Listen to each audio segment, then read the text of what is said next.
The Comet That Cried for Its Mother by Somtow Sucharitkul.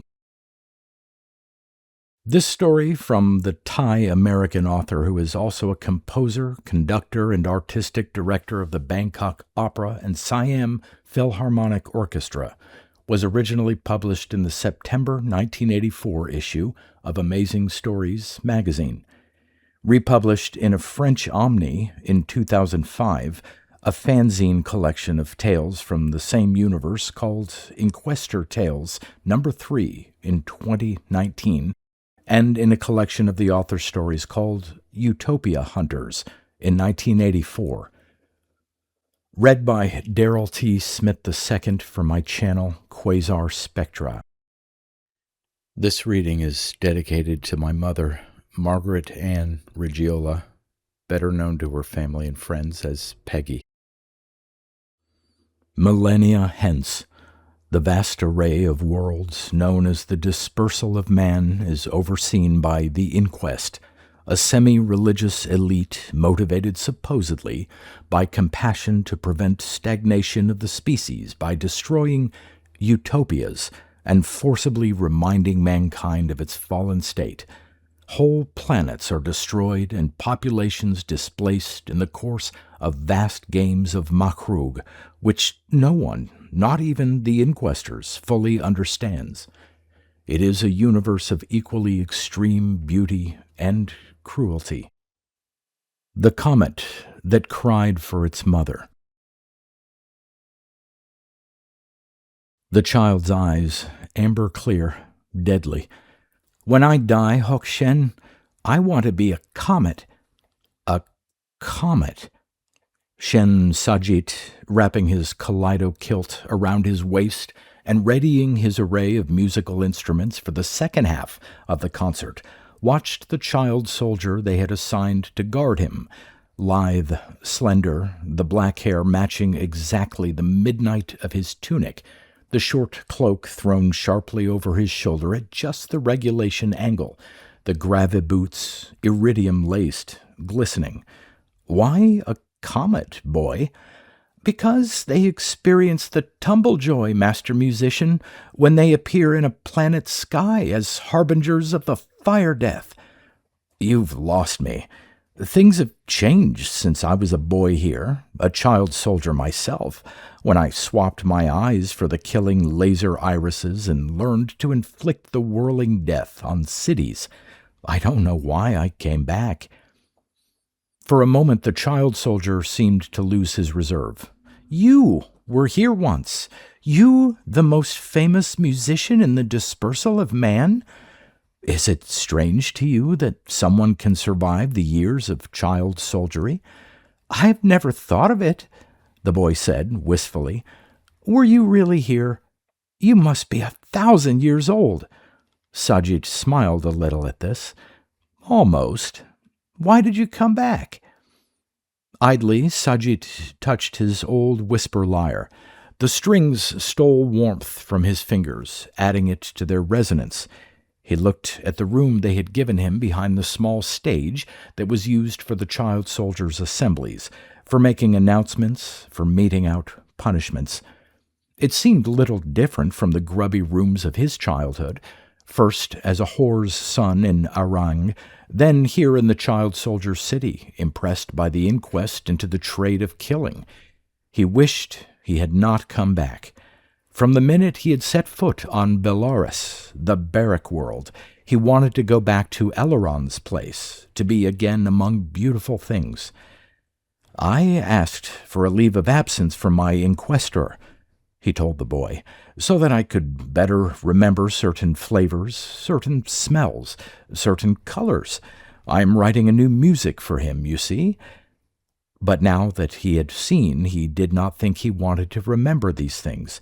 He had not expected the years to have softened the past's ugliness so much. He wished he could tell the boy about Varejdur, the golden palace that flew from star to star through the light-mad overcosm, of the gardens within labyrinthine gardens, of the long dark corridors lined with hollow sculptures of weeping terra-tigers that slowly flapped their wings in the wuthering art wind. But it was useless to talk of such things. Doubtless the boy would be dead in a year. Instead, he simply said, "Over there, the ampli-jewels. Hand them to me. Here. And the belt with the buckle of mating flamefish. And what is your name, boy? You've attended me 3 days, and I'm tired of calling you hey boy." "Narop," said the boy. Then, bursting out, "You asked my name. They never ask me my name." He looked away, embarrassed. Sajit was dressed now. He gestured for the hover cushion to descend towards the floor. The boy Narop made to lead him by the hand. Sajit said, No, I'm really not 1,000 years old, you know." The boy shrank away, afraid of offending. For Sajit came as inquestral envoy, and a word from him could mean instant death, just like that. Sajit knew this too well. Things weren't that different after all. A displacement plate was set into the floor. Sajit saw a small insect crawl onto it and vanish. As he made to step out of the room, he saw the boy, anxious, unsure. He beckoned him forward. "I was like this once," he thought. He tried to drown out the memory in the strains of the music he was about to perform, but it kept surfacing. "What did you mean, Narop, without a clan?" he said, "when you said you wanted to be a comet when you die?" "You know, a comet." "A comet? "Yes, an angel of death. You know, they build them here.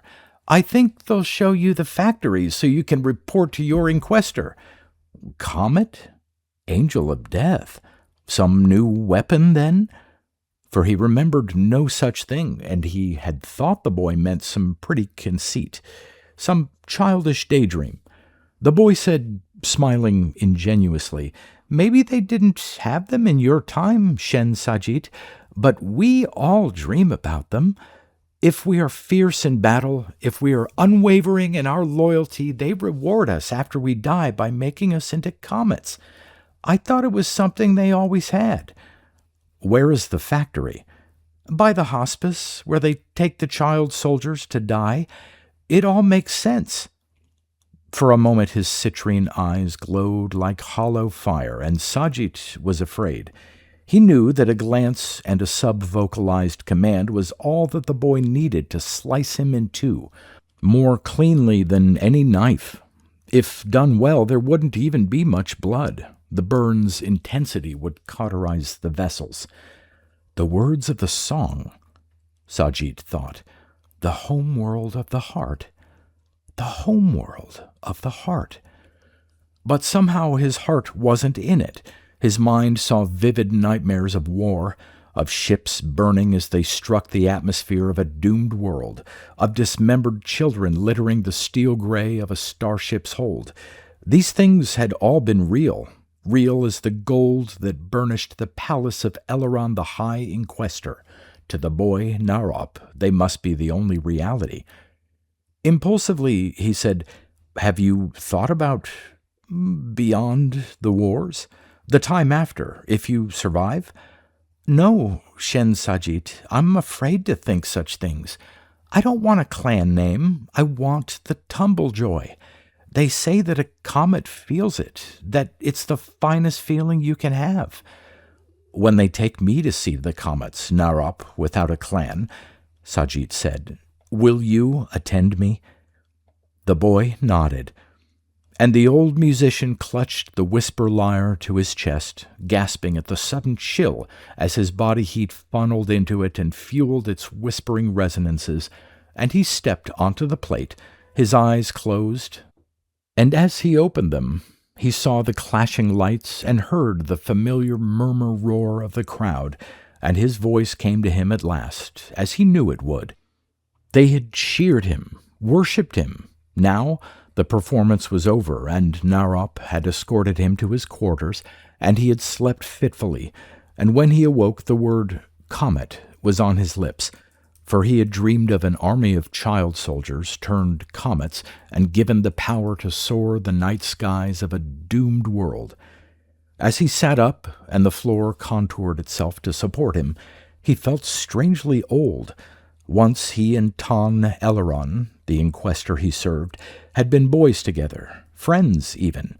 Now Sajit was aging while Eleron had not even begun to feel the touch of time. And when I am gone, he thought, he will go on, and he will forget me because there is so much else that he must do. He must play the great game of Makrugh, make war and peace with the other Inquestors. Sajit knew the doctrine by heart. Man, a fallen being, needed wars to prevent stagnation, to prevent the heresy of Utopia. But the Inquest, in its compassion, had taken all the guilt of war upon itself, and now not the short-lived, but the Inquestors, with their games, decided the lives and deaths of star systems, and sent out the child soldiers to kill. And because they bore all the guilt, and the guilt was more than men could bear, for they ruled the million worlds of the Dispersal of Man, yet they were still no more than men. They had refined the game of Makrugh. They had imbued it with artistry. They had made it beautiful. Even Sajit himself was not without guilt, living as he did in the shadow of the High Inquest. His music was much in demand as an exquisite backdrop to some of the bloodiest Makrughs ever played. That was why he had come to Belarus, not to escape the beautiful, but to understand the ugly. For one gave rise to the other, and they were inextricably woven in the tapestry of birth and death. He heard breathing behind him. He turned. It was Narop, the child soldier he had talked to before, and a woman he had not yet met. She wore a robe stitched from the skins of a dozen species of snakes. He recognized it as a sign of the clan of Aush, whose special province was the linking of art and war. "I am Aush Kashmin," she said, the voice low, breathy. She could have been a musician, Sajit thought, evaluating it automatically. "Your child soldier in attendance tells me that you have expressed an interest in our comets. I'm flattered naturally that an artist of your stature should throw a passing glance at our fledgling military art. As director of the COMET project, I have had the honor of being involved in every stage of the design." "I told him I wanted to be one when I die," Narop said eagerly. Keshmin silenced him with a quick glance. He cowered for a moment, and then stood sharply to attention. "That day will come sooner than you want," Keshmin said, "if you don't learn to quell your impertinence." Then she turned to Sajit, all smiles. Sajit watched the boy. He was stiff as a statue now. Only a slight quiver of the lip revealed his terror. "Leave the boy be," he said to the woman. She said, "As you wish, Shen Sajit, but you cannot be too hard on the creatures. They are not bred for compassion, like you people from the fancy courts of Inquestors. We drain the pity from them the day they first come here." "I know, Aush Keshmin," Sajit said. "I know." The military artist looked at him curiously for a moment. He said, "I've been here before." "I see." She would not meet his eyes now, but shied away from him as if he were tainted. "Perhaps, Keshmin, you will guide me now." Sajid was buckling his kaleido kilt now, leaning his arm on Narup's shoulder. I want so much to learn what it is you do. My Inquestor will want to know everything. Undoubtedly he already does, for it was from his palace that the conceit originated, the comet as death angel. My master no longer plays Makrugh, Sajid said. It must be some other Inquestor. And already in his mind he was wondering who it could be. Was it Cirrus, of the white hair and opal eyes, or cruel-mouthed Ton Satimiris, who thought only of arcane pleasures, or Caracayel, the masked Inquestor, whose face no man had seen in 100 years? These and many more met in the gardens of Eleron's palace to play the deadly game. "Be that as it may," Aush-Keshmin said, "come now." She began walking towards the only displacement plate in the small room. Sajid had the distinct impression that she was hiding something, some inner sadness. He did not think that she would have chosen this field, though one could not argue with the inquestral granting of a clan name. It was the only way to escape from being planet-bound, from being a peasant, from meeting a child's soldierly death. He followed her down straight gray corridors that cut across each other at right angles. He could not tell them apart except that some had hollow sculptures of starships poised for attack, or companies of child soldiers with the cloaks flying and the killing light streaming from their pitiless eyes. Some corridors were so long that Sajid could see no end to them, for the walls seemed to converge into distant pinpricks of light. They said nothing for a while. The boy was frigid, fearful of being rebuked again, while the woman's face was set into a mask, revealing nothing. Finally, Sajid asked, "Are we below ground or above it?" The woman laughed. "What does it matter, Shen Sajid? You are in hell. That's what matters. Tell that to your Inquestors." But presently they reached an air chute, and Sajid followed the soldier and the artist as they jumped into it and floated upward. The walls became less gray, almost translucent. Finally, they were completely de-opaqued, and Sajid saw that they were in the sunlight over a chessboard landscape, fields walled with barbed wire, cities of steel whose towers knifed the violet sky. A floater awaited them, and in a moment they were slicing through the planet's dense, fragrant air. Sajid looked out over the fields, and he saw sights from his childhood. Here a battalion of child soldiers on hover discs whirled in unison, the killing light darting from their eyes, kindling distant targets and toppling tall towers of a pseudo-city. Even from this height he could hear the shrill war cry, "Isha ha! Isha ha!" It was a sound all humankind feared, a pure sound, pitiless, yet strangely innocent, for how could these children truly know what it was they did? They whirled over the fields like locusts. Sajid ached, knowing how narrowly he himself had missed the final tumble-joy. And presently they came to a starport that haunched out over a hill, and they took a shuttle globe out beyond Belarus's atmosphere. And in all this time, since her bitter outburst, Keshmin had not said a word. The boy was frozen in a posture of attention, and Sajid stood watching the sky as it shifted imperceptibly from violet to dark blue to starry black. At last he saw where they were headed, a hospice, a vessel of bubbles and spikes growing in the distance. Such places, he remembered, were often beyond the atmosphere, for some battle wounds were best treated without the encumbrance of gravity. Suddenly Narup cried out. The woman did not chide him. He pointed up. Sajid looked. Beyond the hospice 3 comets arced, one over the other, their tails twining in a braid of light. He looked from boy to woman. Keshmin looked uneasy, as if fearful of his reaction. "It's breathtaking," he said at last, and for the first time she smiled. and he could see a certain beauty behind the stern lips, the care-sunken cheeks. "I designed them," said Aush Keshmin, and the boy repeated, "When I die, Hokshen, that's where I'm going." Inside the hospice, Sajit was led into an atrium upon which the stars shone through a deopakement of its domed high ceiling.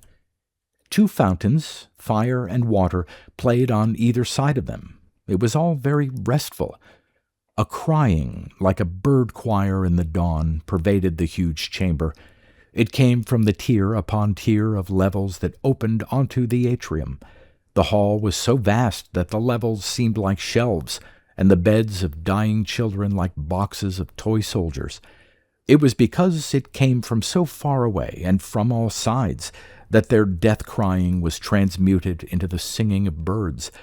When Sajit looked up, he saw the 3 comets dance through the skywall. "When they are about to die," Keshmin said, "we bring them here. We set up their deathbeds under the comet light.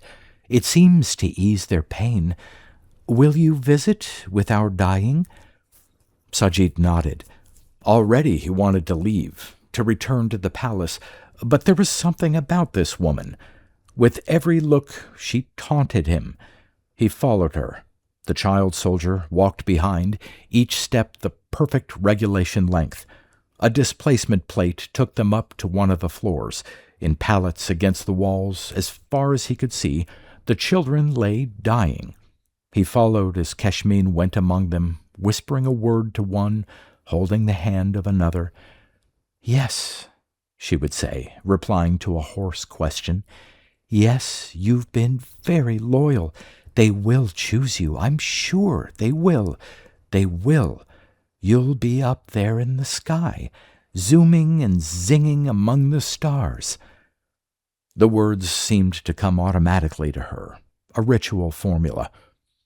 She was saying it for the 4th or 5th time when the child whose hand she was holding actually started to die. Sajid saw her, a pitiful rag of a little girl. How old could she have been? 7? 8? As he watched, the girl's eyelids began to flutter uncontrollably, and colors shifted on the holoscreen where a monitoring think hive was displaying her vital data. Aush Keshmin seemed to be listening to something, then to issue a sub-vocalized command with a flick of her mind. All at once, a force globe formed about the dying child's head, abruptly severing it. As Sajid stared, dumbstruck by the sudden horror, the globe floated upward to a displacement plate in the ceiling. The eyelids were still fluttering, the mouth half opened in a silent scream. Sajid looked down at the headless corpse. 100 metal tendrils had slithered into place about the neck stump, cauterizing, sucking away the blood. "What does this mean?" he shouted. His voice echoed about the 4 walls of the great atrium. "What have you done to the child?" Aush Keshmin's voice was distant, cold. "Don't shout, Shen Sajid. You'll disturb the others. Tonight we will see the girl dancing in the starlight. We're talking about a new kind of weapon, you know. A weapon that feels rage and wants vengeance. A weapon with a soul. That's what our comets have, you see. Better to serve the mysterious purposes of the High Inquest. But the girl! Her brain, Master Musician. It has to be fresh if it is to be at the center of the comet's consciousness." Sajid looked from the woman to the child soldier Narup. Through the hall, the death sighs of 1,000 children echoed like wind chimes, like the tuning up of a distant flute choir. There stood the woman who had designed this twisted artifact. He marveled that she showed so little emotion at a child's death. Perhaps her mind was dulled. Perhaps the single death was insignificant beside what that death could inflict, the death of millions more. "Do you feel no compassion, then?" he said. "Compassion, Shen Sajid? That's for Inquestors to feel. My duty is to my art. A cold, bleak art. But there is beauty in it, musician, a grace of heartache in the slow arc of death. Show me more, then. I must see it all. The woman frightened him more and more. When he'd been a child soldier, though so long ago, he had thought he could fear nothing. She is so desolate, he thought, so hopeless, and yet she still believes herself an artist. What if I had been commanded by the Inquest to be a maker of toys of death? Could I still live with myself? Aush Keshmin said, "You will see all, of course. That is your privilege as inquestral delegate." "Yes. Narop, come." He turned to look for the boy. Narop was standing at the very edge of the tier. His gaze was fixed on the de-opaqued ceiling and the star stream. The three comets had shifted now. They were chasing each other, their tails radiating out in a Catherine wheel, blurring. Now the comets broke loose from their tight circle, and they began to soar and dive like porpoises in a sea of night. Now they flew in formation, tails swerving in concert. The child stared at them with such terrible yearning.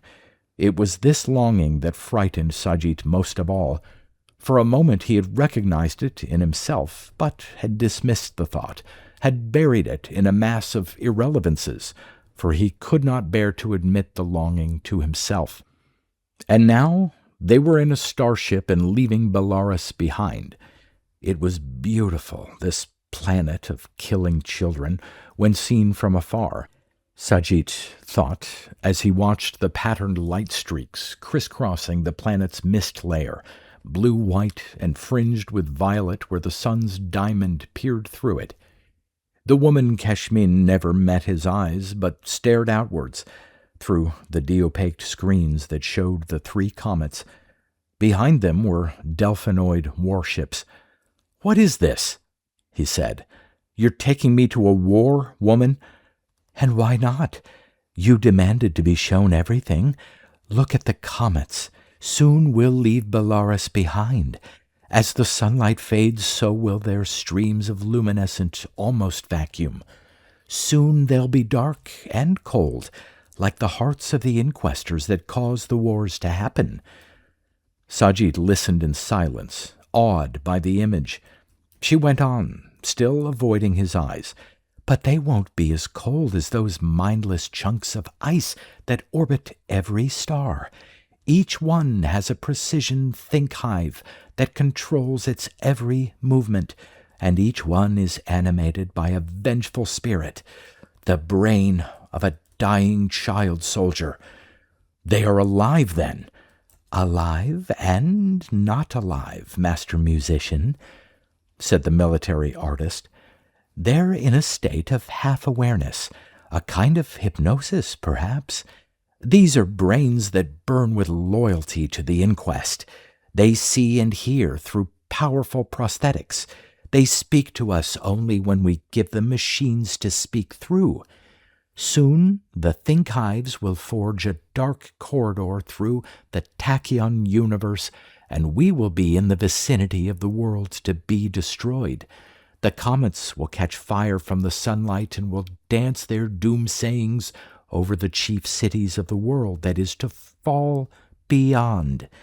Then, at my signal, their dance will reach fever pitch, and they will fall upon the cities and crush them. It is beautiful, isn't it?" Sajid said, "What is the world?" "It is called Korith."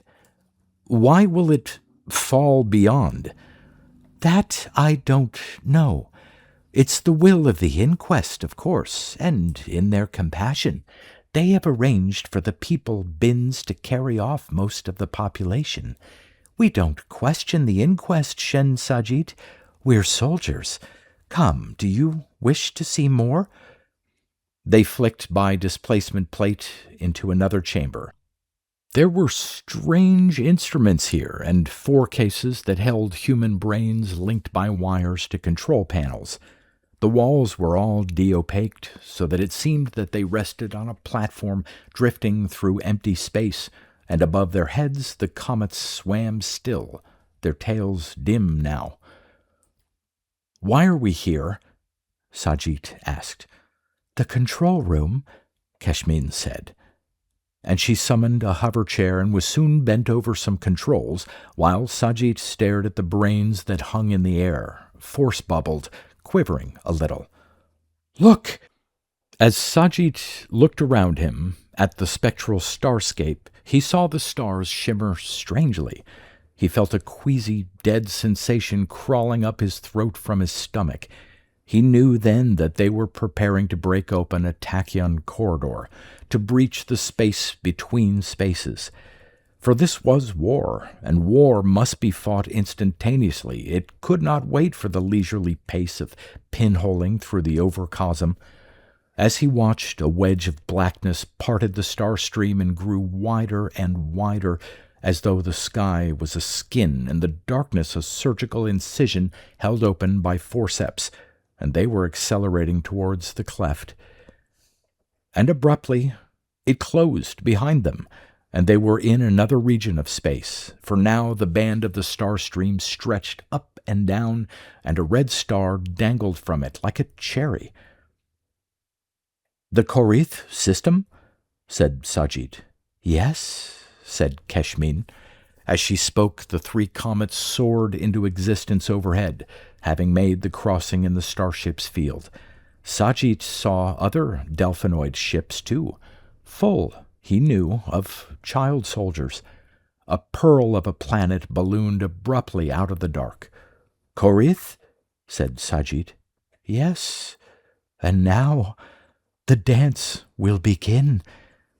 The comets were one, three-tailed now, arrow aimed at the half-world. Awed, Sajid watched.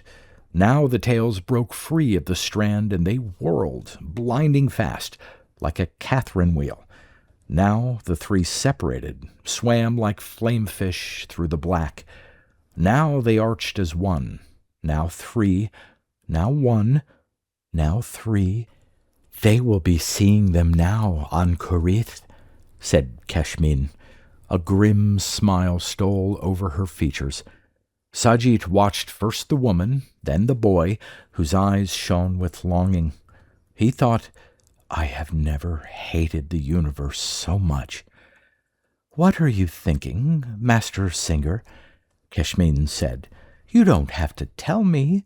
You think I'm tainted, don't you? You despise me.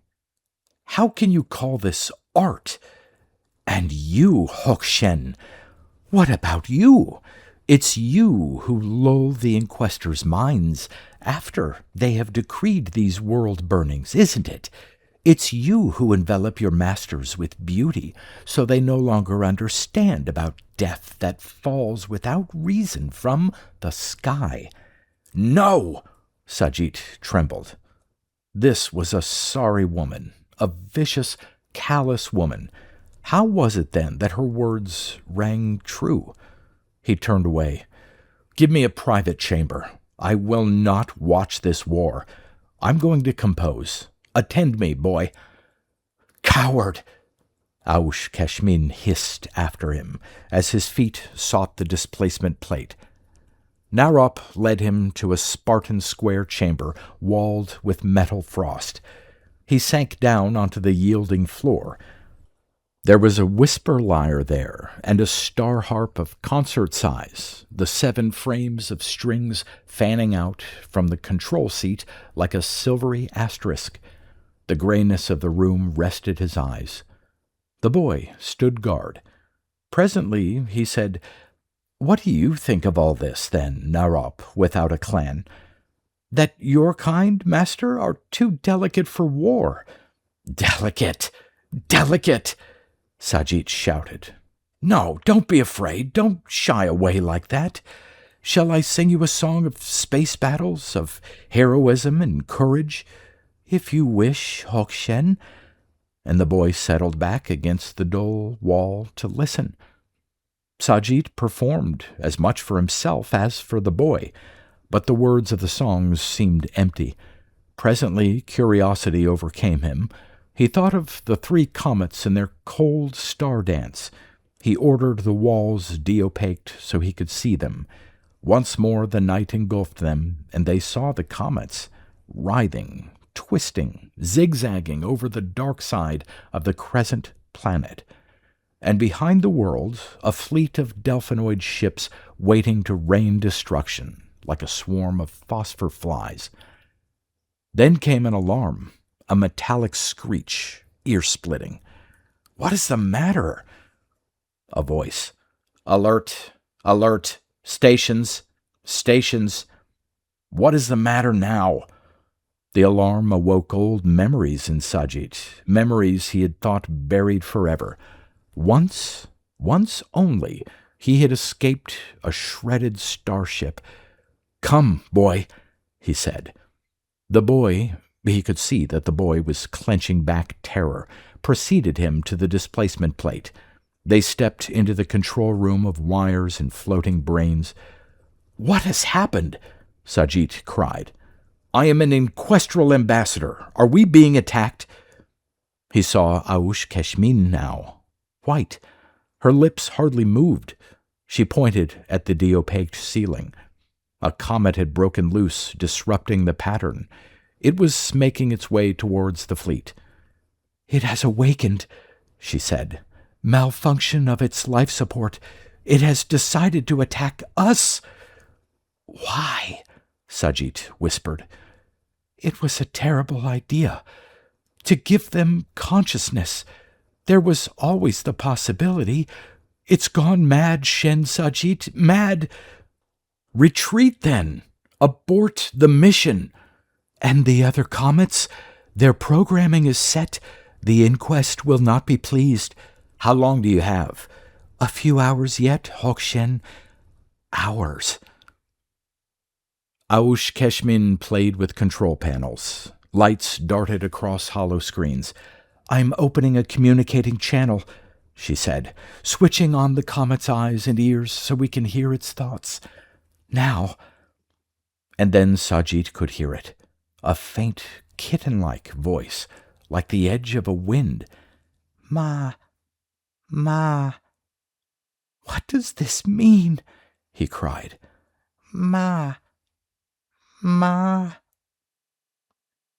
"By all the powers of powers," Aush Keshmin said, "the child was not quite dead enough.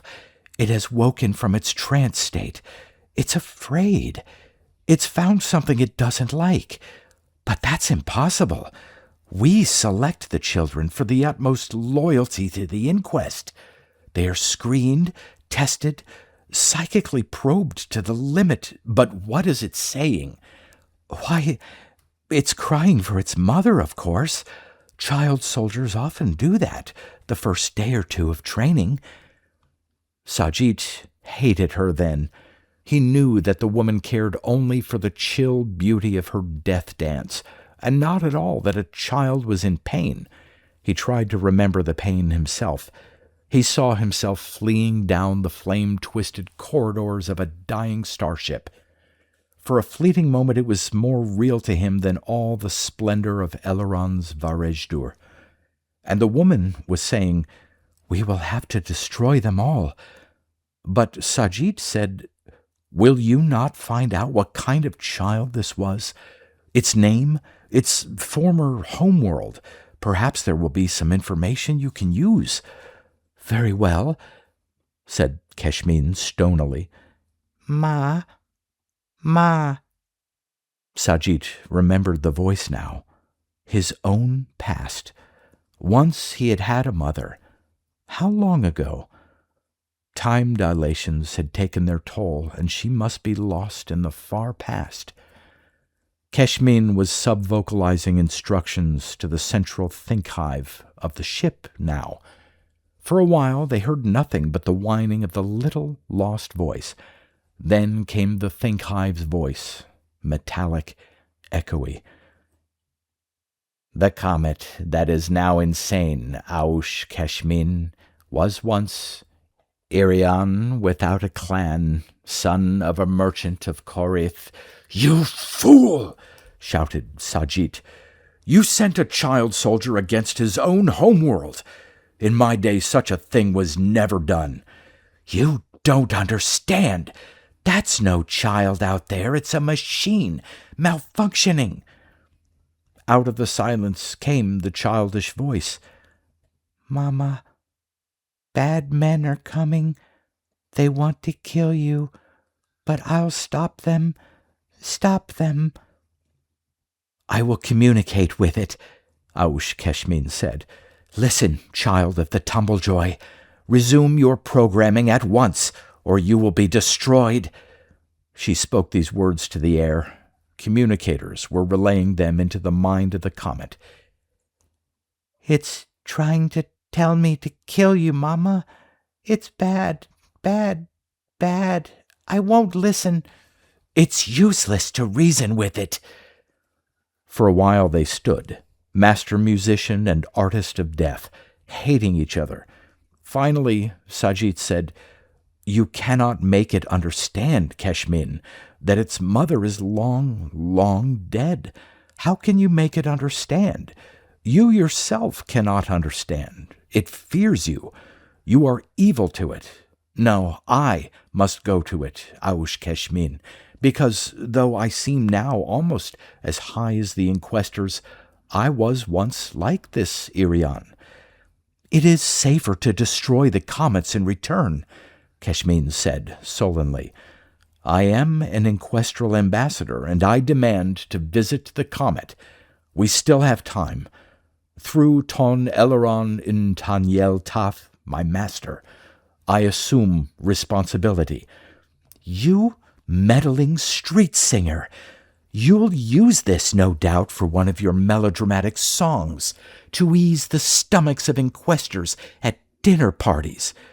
"Say what you want. I have the authority." "Why did I say that now?" he thought.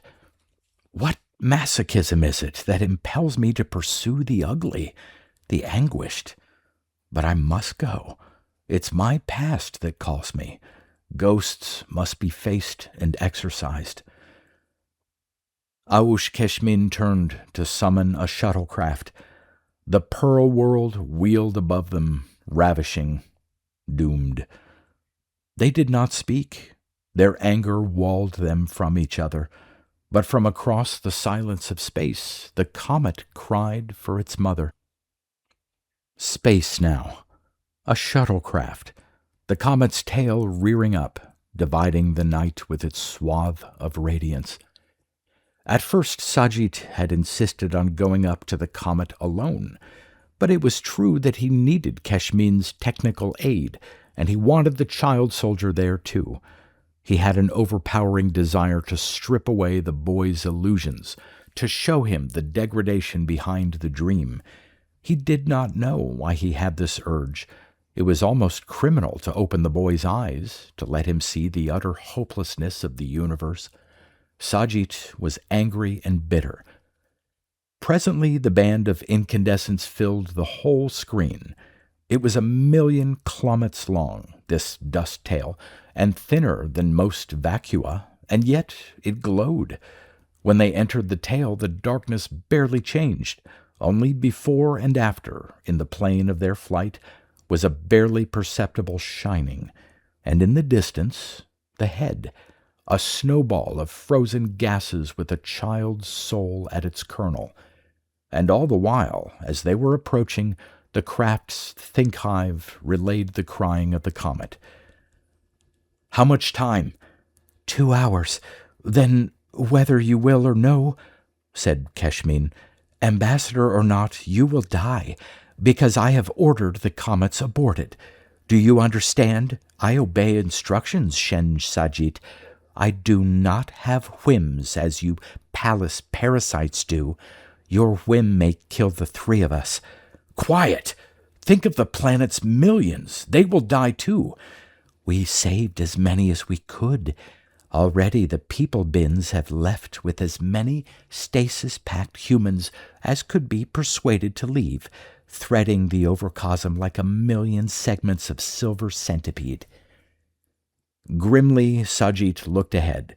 He clutched his whisper lyre to his chest. At the last moment, he had brought it from his room on the starship, needing a sense of security. They landed. A force tube dug its way out of the snow. They put on pressure skins. Sajid felt the strange isolation as the unicellular skin warped around his body and his whisper lyre. They plated from the craft. Sajid felt the gut wrench of near weightlessness. Ahead was the tube of nothing. They walked to it over the ice rock peppered with methane snow. Though the pressure skin shielded him from the cold and fed him oxygen, Sajid felt another kind of chill. It was the silence between the stars, the utter aloneness. Once star pilots had sailed this silence and known nothing of the overcosm. In moments, the three were following the force tunnel deep into the heart of the comet head. There was a little cell there, lined with instruments and walled with gray metal. "Can he see us?" said Sajid. For now that they were at the seat of the comet's soul, they could no longer hear its projected voice. "Not yet." Keshmin touched a stud. All at once the child's sobbing burst into the chamber. "After I subvoke a few commands to the Think Hive, you will become visible to it." "Stay out of its line of vision," Sajid whispered. He dared not raise his voice. There was a presence here, a thing undead. Woman and boy stepped into the shadows. He felt their eyes on him, but tried to forget, to concentrate.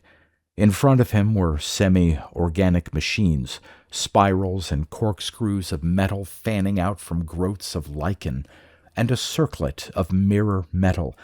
His own face stared back at him. "Make him see me," he whispered, and he called the dead boy's child name. "Irie, Irie." A swirl of mist in the mirror, then a hollow sculpted image of the boy's face, culled by the Think Hive from its repertory of remembrances.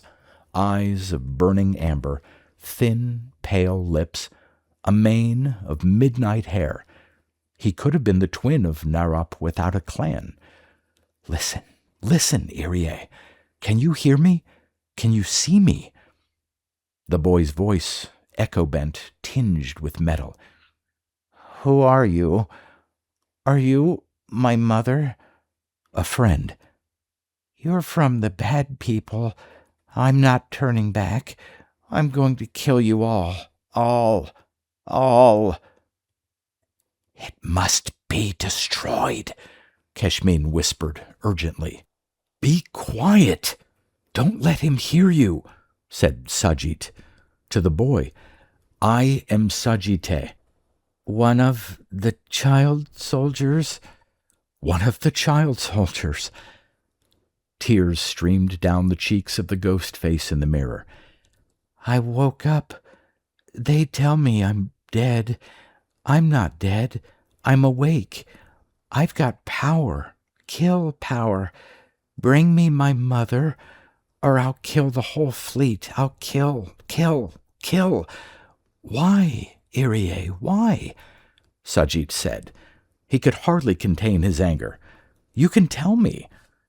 "You'll understand? Not like the others." "You must make him turn around, or put him back to sleep," Keshmin said, "so that the comet can be operated automatically." "Whose voice? One of them?" "No, Irie," said Sajid. "Listen, your mother's gone, child." "No!" "Are you afraid?" "Yes, afraid. I woke up in the dark, falling towards my homeworld." "You didn't feel the tumble joy?" "Joy? Joy?" "The wild joy of the dance of killing. Surely they taught you that." "Joy? I feel alone, alone and cold, cold, afraid, afraid. Go to sleep. No, then I'll never wake up again. How could he deny that? Never had Sajid felt so angry about the cruelty that the inquest inflicted so casually every second of its existence in the name of the high compassion. Sajid searched his mind for a solution. Either alternative meant death for some. Both were death for the child comet, a second death. Should I lie to him? He thought. Tell him his mother's coming to him? He pulled out his whisper lyre from his tunic. I will sing to you, he said. Then you won't be afraid any more.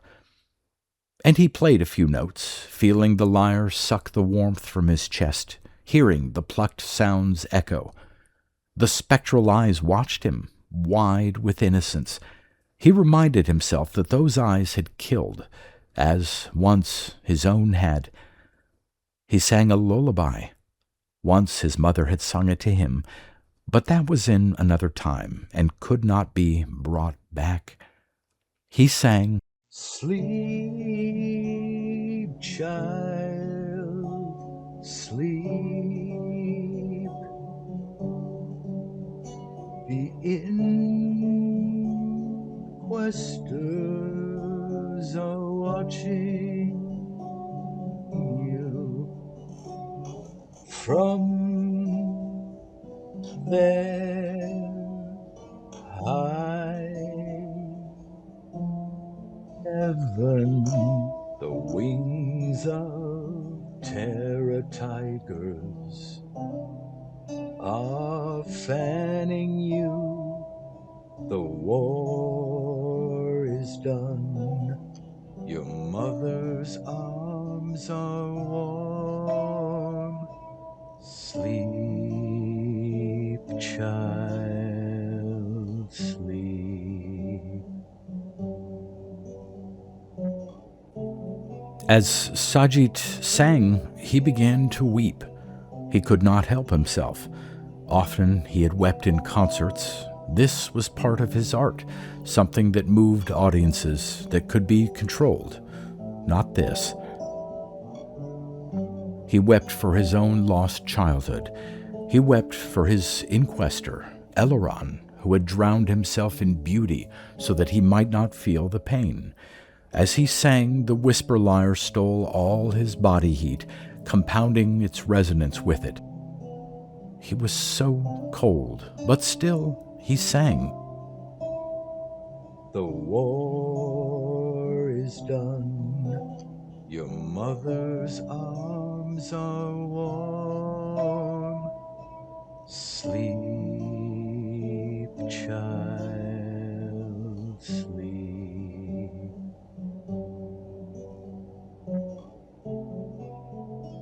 And the wraith face in the mirror closed its eyes and was beautiful in sleep and at peace. Sajid said, I have taken away his pain. That is my art. He turned to his two companions. Aush Keshmin was shaking, nervous. She could not meet his eyes. He seized her by the chin and forced her to look at him. Now, death artist, do you see what you've done? You turned children into monsters, but in their hearts they have not lost their innocence utterly. They are not beasts. Keshmin said, I didn't know that before. No, I did know, but I buried what I knew. I knew that any clan name was better than none. Please, master musician, take my name from me. The comet will function properly now? Yes, it will fall on Korith and destroy cities. And do you rejoice? How can I? And then Sajid turned to the boy Narop. He stood in the wall's shadow, shuffling his feet. Look at me, Narop, Sajid cried. Is this what you want to be when you die? And suddenly, appallingly, the boy began to cry. He was only a little boy after all. Sajid saw the crumpled sable cloak and the iridium boots, too shiny, and knew them to be toy armor for toy soldiers. "Don't cry," he said tenderly. To the woman, he said, "Don't despair." And to both, "Where there is bitterness, there must be beauty too. It has always been so, and always will be. I will free you." For he knew now why he had been moved to come to Belarus, to the place of his tormented childhood. It was, as the woman had put it, to make a song to ease the stomachs of Inquestors, she had said. That was true, but not the whole truth. They returned to the craft and thence to the starship. Sajid did not choose to watch the end of the dance of comets, nor the death of Korith. He had seen such things before. He knew what he would see from far in space, a sudden vaporous burning in the planet's atmosphere, a patch or two of brilliance, an eruption of diamonds on the surface, and the chain of people bins spiraling into space like a necklace, seeking an entrance to the overcosm where they would sail the centuries until another world was found for them. But when he left for Varejdur, he took Keshmin and Narop with him, and they were with him when he was ushered at last into the throne room of Ton Eleron, his master, whom trillions called the Compassionate One. The gold.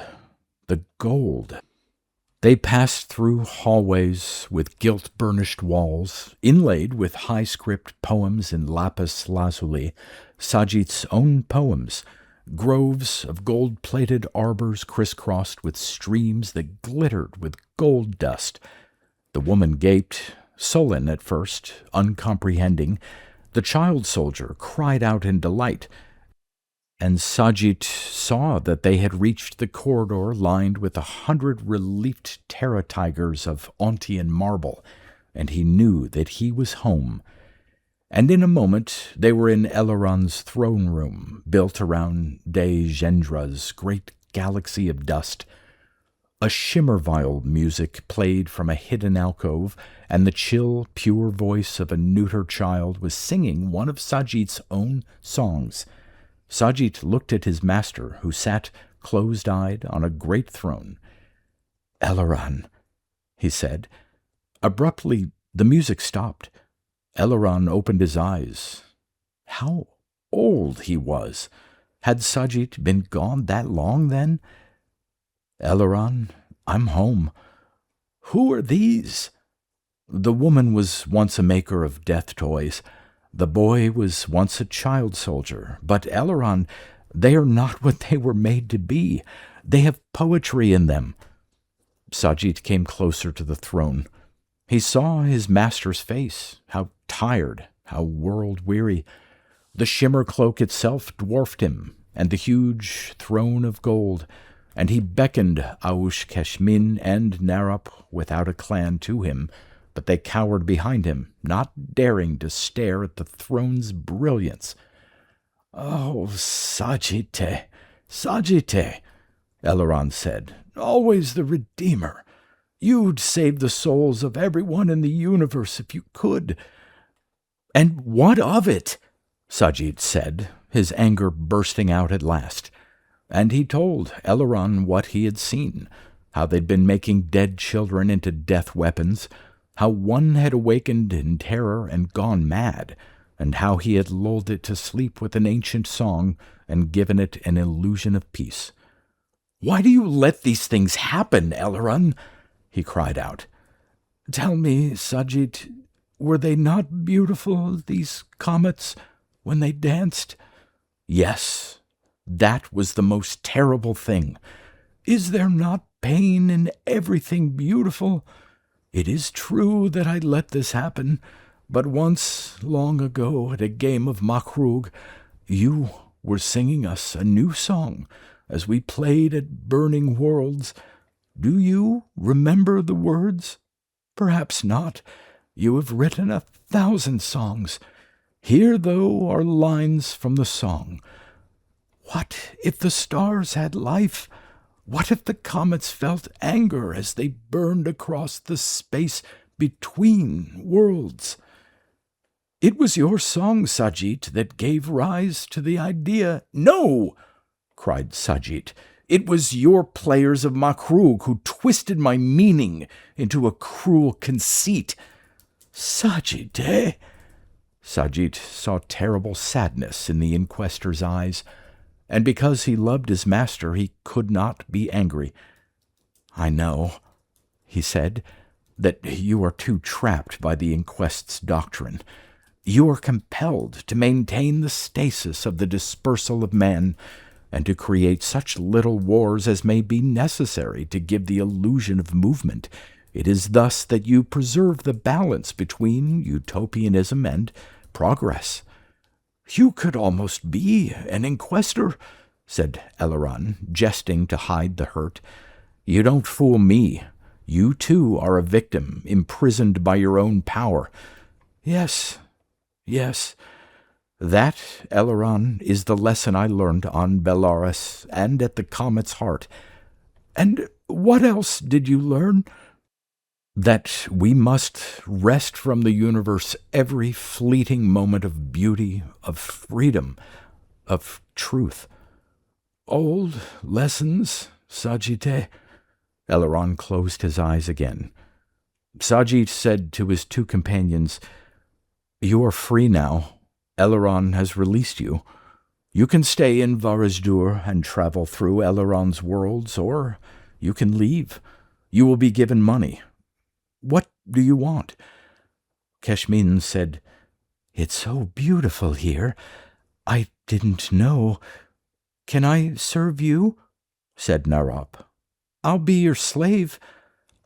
I am a slave, said Sajit. The thought no longer rankled him. By all means, then, stay. Drink in Varajdur's loveliness. When the time comes, you will want to leave, like I did, and face the ugliness again, and perhaps you will want to return. But for now, be happy. He summoned an usher to find them apartments in the palace. Keshmin smiled at last. The boy was walking on air as they left. Finally, he was alone with Ton Eleron Tanyel Tath, lord of Varajdur, princeling of many tributaries. Well, Sajite, said Ton Eleron, 2 saved. How many more to go? Sajit didn't answer. He only smiled. Then he said, How long was I gone? Forever. It must have been only a few years to you. For me, it was a century. No wonder you seem old. Old? I missed you, Sajite. His eyes sparkled. What was that lullaby you sang to the child Comet? A silly ditty, Inquestor, quite without art. My mother sang it to me once. Sing it to me. But come, Sajite, only chance has elevated me above that child whose soul they planted in a comet. That's why I need you, to remind me that I'm still human. I am, you know, human. Yes, I, the all-wise, the all-compassionate, the burner of worlds. Sajit sang, without an instrument, in a soft, comforting voice, just the way he remembered it from childhood, before they took him away to Belarus to be a child soldier. As he sang, he watched the Inquestor's face. What worries plagued him now? What problems of planets? He could not tell, but he meant to soothe the pain. That was his art. Illusion, perhaps, but still art. Eleron slept.